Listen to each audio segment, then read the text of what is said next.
मजेशीर गोष्ट सांगतो तुम्हाला. लंडनमध्ये घडलेली गोष्ट आहे, म्हणजे कपोलकल्पित नाही.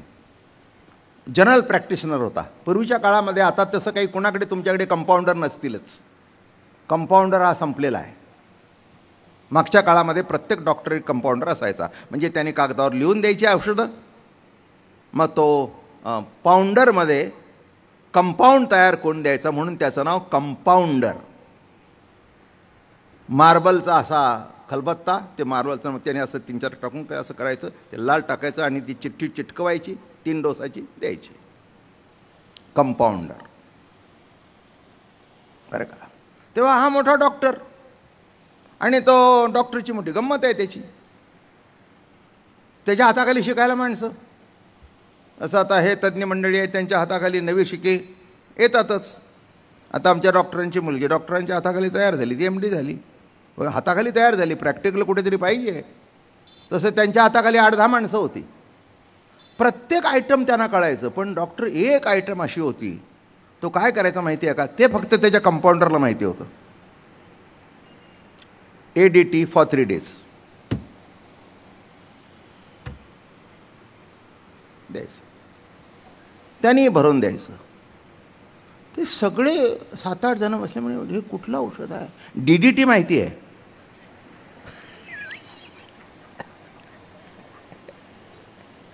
DDT माहिती आहे, पण मग मुंग्या बिंग्या झाल्या ती फिरली तर ती काही होय. DDT माहिती आहे, पण ADT काय. शेवटी प्रॅक्टिस संपून जायचा दिवस आला. ते म्हणले, सर 1 क्वेश्चन. ते म्हणले, काय क्वेश्चन आहे. त्याला माहितीच होतं. ते म्हणले, तुम्ही जे ड्रग लिहून देता आणि डॉक्टरांचं अक्षर कधीच ओळखू येत नाही.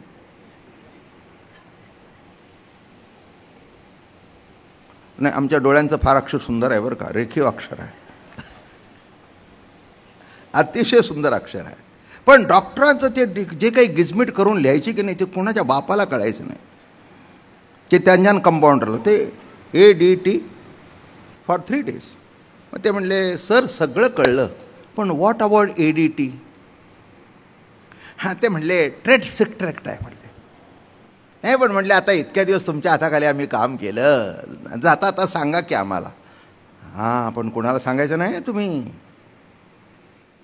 कोणाला सांगायचं नाही. ते म्हणले वचन. ते म्हणले ADT शब्दाचा अर्थ काही पेशंटला काही झालंच नसतं. नाही, अजून पुढचं आहे का, पुढचं फार महत्त्वाचं आहे. त्यांना काही झालेलंच नसतं, पण त्यांना असं वाटतं डॉक्टरला दाखवलं म्हणजे, म्हणून मी असं लिहिलं आहे ADT म्हणजे any dam thing. Any dam thing म्हणजे जे दिलं असताना काहीही पेशंटला त्रास होणार नाही, गुलाबी सरबत टाक आणि देऊन टाक. ADT. आज तुम्हाला नवीन औषध सांगितलं आम्ही. ADT any dam thing. ते म्हणले असं आहे. ते म्हणले असं नाही, ते ADT घेऊन 2 दिवसात बरं होतं. ती बाई सांगते, डॉक्टर तुमच्या हाताचा गुण बरे झाले. मी म्हणतो धन्य धन्य. अहो, ही वस्तुस्थिती आहे. लंडनमध्ये हे घडलं, काय आश्चर्य आहे. ते म्हणले ADT. ते म्हणले तरी आम्ही विचार, अरे येडी आहात तुम्ही. पॅकिंगची पद्धत निराळी आली, देण्याची पद्धत निराळी आली, सजवण्याची पद्धत निराळी आली. बाहेरचं जग बदललं, पण मनातला द्वेष बदलला का? नाही का? पांडवांच्या काळामध्ये होता तो आजही आहे. पुराण काळामध्ये आपण द्वेषाचं प्रवचन ऐकतो, कीर्तन ऐकतो. याचं असं समजायचं आहे का इथे बसलेले आहेत माझ्या सकट, त्यांच्या द्वेषमत्सर नाही? आणि असं समजायचं का 4 महिने प्रवचन ऐकल्यानंतर द्वेषमत्सर संपूर्ण नाहीसा होईल? मी कधी म्हणणार नाही. माझ्या सकट संपूर्ण नाहीसा होणार नाही. फक्त एवढं होईल, कंट्रोलमध्ये राहील. आणि कंट्रोलमध्ये राहणं म्हणजेच नसणं. माझं बोलणं कळलं का? कोणची गोष्ट कंट्रोलमध्ये राहणं म्हणजे नसणं, कंट्रोलच्या बाहेर गेलं म्हणजे असणं. एक नेहमी दृष्टांत देतो, तुम्ही आला म्हणून पुन्हा देतो. 97.5 हा ताप आहे का? ताप नाही. 97.5 तापच आहे की, पण कधी म्हणता का ताप आला? नाही, 97.5 टेम्परेचर आहे ना, बरोबर आहे ना. म्हणजे 97.5 टेम्परेचर आहे, पण 98.5 आल्यावर म्हणता ताप आला बरं का, म्हणजे पूर्वी नव्हता का. याचा अर्थ जगण्याकरता ताप पाहिजे, पण लिमिट 97.5. तसं काम काय, क्रोध काय, लोभ काय, दंभ काय, मत्सर काय, लिमिट म्हणजे असेल तर जीवनाची आवश्यकता आहे. त्याच्याशिवाय मनुष्य जगू शकत नाही. पण लिमिट जर उल्लंघन केली तर तो ताप आहे. बरोबर आहे ना. म्हणून मी गमतीने सांगत असतो बघा, तुम्हाला जास्ती कळेल. थर्मामीटर सगळ्यांनाच कळतो. 10 डिग्रीचा माणूस, खालचं 95, वरचं 105. मनुष्य किती डिग्रीचा, म्हणजे 95चा खाली गेलं तरी वर जातं, आणि 104 105 पर्यंत गेलं तरी वर जातं. म्हणजे मला नेहमी असं वाटतं की 95च्या खालचं सुद्धा ह्याला काही कळत नाही, आणि 105च्या वरचं सुद्धा काही कळत नाही. 10 डिग्रीच्या माणसाने किती मिजास मारावी. काय म्हटलं मी, नाही शेवटी माणूस किती डिग्रीचा. अरे मिजास काय मारतोस 10 डिग्रीच्या. अरे 10 डिग्रीचा माणूस तुला याच्या खालचंही माहित नाही त्याच्या वरचंही माहित नाही, आणि मिजास मारतोस मी असं करतो तसं करतो. मिजास मारू नकोस. 95 आहे म्हणजे 1 म्हणजे टेम्परेचर आहे खाली. 105 म्हणजे ती लिमिट आहे की इतकं तुमचं शरीर सहन करू शकतं. याच्या पुढे समजावं. राम बोलो भाई राम. मग आता मला सांगा, किती जरी काही असलं तरी कोणीही कोणाला वाचू शकत नाही. फक्त ज्याच्या हाताला गुण येतो तो डॉक्टर चांगला. माझं म्हणणं कळलं का. अर्थ काय. चला एक तुमच्याकडे बघून मला काय काय आठवलं बघा. म्हणजे शिरगोळ हा संप्रदाय तरुणांनी निर्माण केलेला आहे, म्हाताऱ्यांनी नाही. पण गैरसमज असा, हे काय आमचं वय आहे का. नव्हे, या वयातच जर योग्य वळण लागला तर शेवट उत्तम होतो. आणि हेच कार्य वारकरी संप्रदाय करत आहे बरं का. ज्याच्यामुळे माणसाची तब्येत बिघडते ती सगळी पथ्य वारकरी संप्रदायाने सांगितलेली आहेत बरं का. हो, तुम्हाला पटेल, कुणाला न पटण्याचा काही प्रश्न नाही आहे. इथे आज एवढ्या दिवस येत आहे, न पटण्याचा काही प्रश्न नाही आहे. मला सांगा, डॉक्टर सगळे नेहमी सांगतात औषध घ्या पण पथ्य पाळा. बरोबर आहे ना. याचा अर्थ असा आहे की पथ्य पाळल्याशिवाय औषध. एक मनुष्य डॉक्टरकडे गेला, म्हणला डॉक्टर तुम्ही म्हणाल तेवढी फी देतो. पण म्हणजे तो शेवटच्या स्टेपला होता, लिव्हर सगळी संपली होती. कशाने ती तुम्ही समजून घ्या. ते म्हणला म्हणेल ते फी, म्हणेल तेवढ्या औषधाला पैसे, पण प्यायला परवानगी द्या. ते म्हणले ज्याच्यामुळे तू या स्थितीला आलायस ती परवानगी कशी देऊ. ब्रह्मरस घेई काढा जेणे पिढा वारेल, पथ्य नाम विठोबाचे अनिक वाचे नसेवी. काहीतरी करताना काहीतरी पथ्य पाळावं लागतंच. कितीही डॉक्टर चांगला असला, अगदी डायबिटीसचा स्पेशलिस्ट जरी असला आणि आमच्या घरातला जरी असला, तरी ते सांगतातच जरा कमी साखर, अगदीच बंद करू नका नाही तर कोलमडून पडाल. पण साखर एकदम कमी, बंद करू नका आणि एकदम खाऊ नका. माझं बोलणं कळलं का. असा अर्थ कळला का. धरायचंही नाही आणि सोडायचंही नाही, भोगाती अडकायचं नाही, त्यागाती अडकायचं नाही, याच्यातला सुवर्ण मध्य साधायचा आहे. कशा करता आहे हे. तसं या ठिकाणी जो आपला रोजचा विषय चालू आहे, कैवल्याही चढावा बरं का. ते म्हणाले त्या अवस्थेमध्ये त्याने विषय भोगले काय, विषय न भोगले काय, त्या सर्वाच्या पलीकडे गेलेला आहे तो. आणि उदाहरण देतं ज्ञानोबारायाने की घरातलं घर मोठं होतं, घरातल्या घरात चालू लागला. या भिंतीपासून त्या भिंतीपासून, या भिंतीपासून त्या भिंतीपासून. होता कुठे. घरात. चालला कुठे. घरात. निघाला कुठून. घरातून. होता कुठे घरात, पोचला कुठे घरात. माझं बोलणं कळलं का? काय दृष्टांत देतात ज्ञानोबा राया? हां, अरे तो कुठे पोचला? घरा माझी पाय चालिता मार्गोही तोची होय. घरामध्ये इकडून तिकडून फेऱ्या मारतोय, कुठे पोचायचं नाही, पोचलेलाच आहे. तसं जो स्वरूपानुसंधान साधतो तो त्या ठिकाणी पोचलेलाच आहे. तो जी प्रक्रिया आहे हा आनंद भोगणं आहे. शतपावली काय, जरा जेवण झाल्यावर 10-15 मिनटं फेऱ्या मारायच्या, ते कुठे पोचण्याकरता नाही. तसं ज्ञानी मनुष्य, जीवनमुक्त मनुष्य जे कर्म करत असतो, जीवनमुक्त ज्ञानी जरी झाले पावन तरी तीर्थाटन कीर्तन भजन न सोडिती. जीवनमुक्त जरी झाला तरी जग हे मोहरे लावावे, जगाला मार्गदर्शन करण्याकरता तो कार्य करतच असतो. म्हणून नीट लक्षात ठेवा, ज्ञानाची उपासना करणं हा परमार्थ.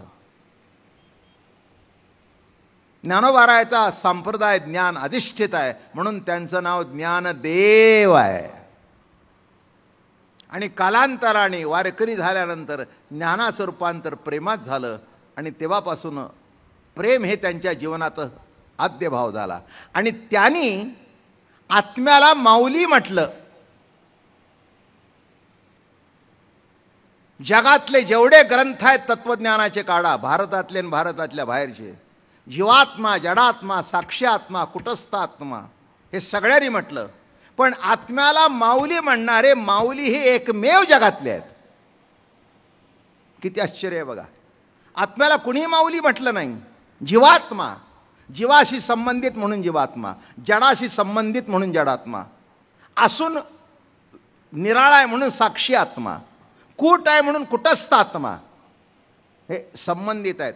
जीवाशी जोडला म्हणून जीवात्मा, जडाशी जोडला म्हणून जडात्मा, आहे पण अलिप्त आहे म्हणून साक्षी आत्मा. ही झाली व्याख्या. पर आहे म्हणून परमात्मा. इथे काय व्याख्या केली? प्रियाची परमसीमा. नीट लक्षात घ्या, प्रियत्वाची परमसीमा हेच माऊली आत्म्याचं दर्शन आहे. म्हणून लक्षात घ्या, ज्ञानाने जीवन परिपूर्ण आणि सुखी होतं, विज्ञानाने सुखसोयी उपलब्ध होतात, नाही का? आता हाच देवा,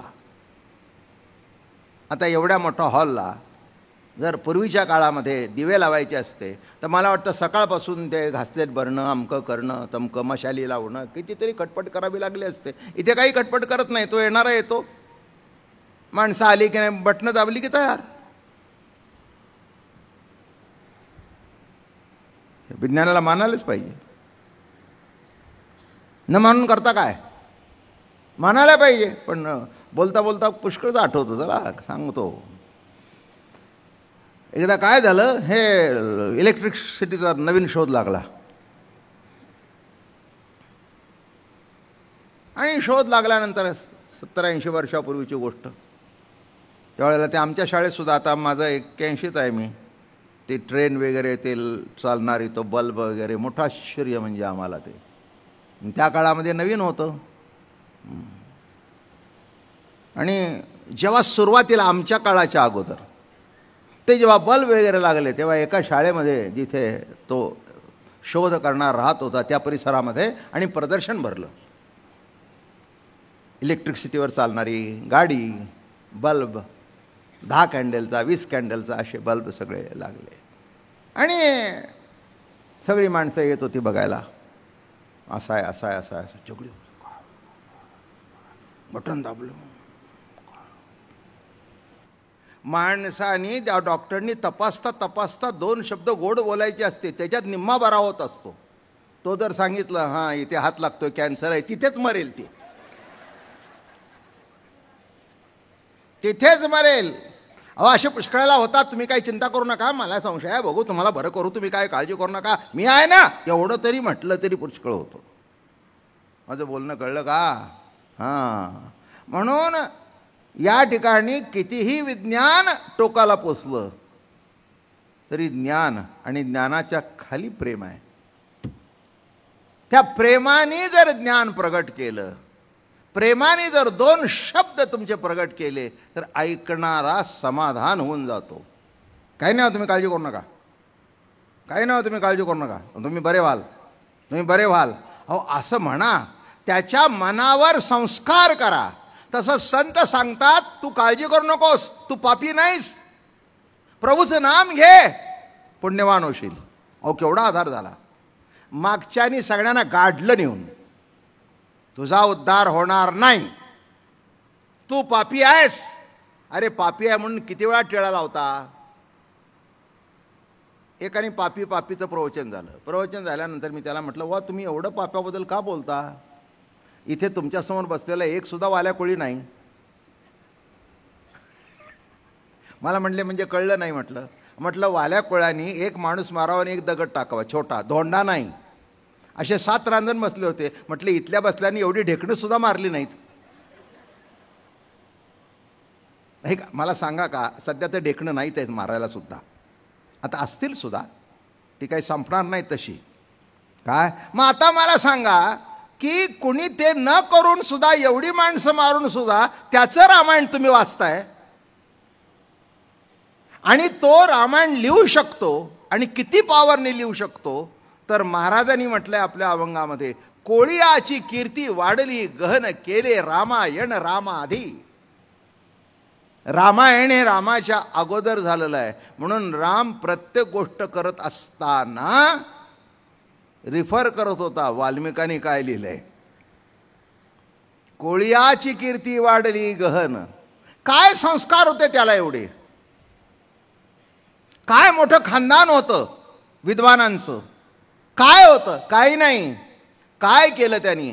श्रीराम राम राम राम राम राम, श्रीराम राम राम राम राम राम. आमच्याकडे पद्धत अशी आहे, नेताना राम राम.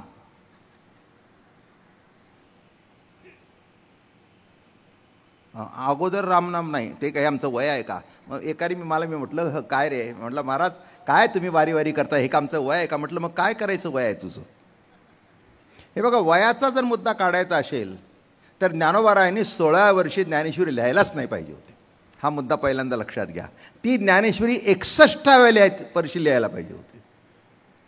16व्या वर्षी ज्ञानेश्वरी लिहिली या शब्दाचा अर्थ असा आहे, 16व्या वर्षी वाचायला सुरुवात करा, म्हणजे 61व्या वर्षीत मी वाचलो याची जाणीव होईल.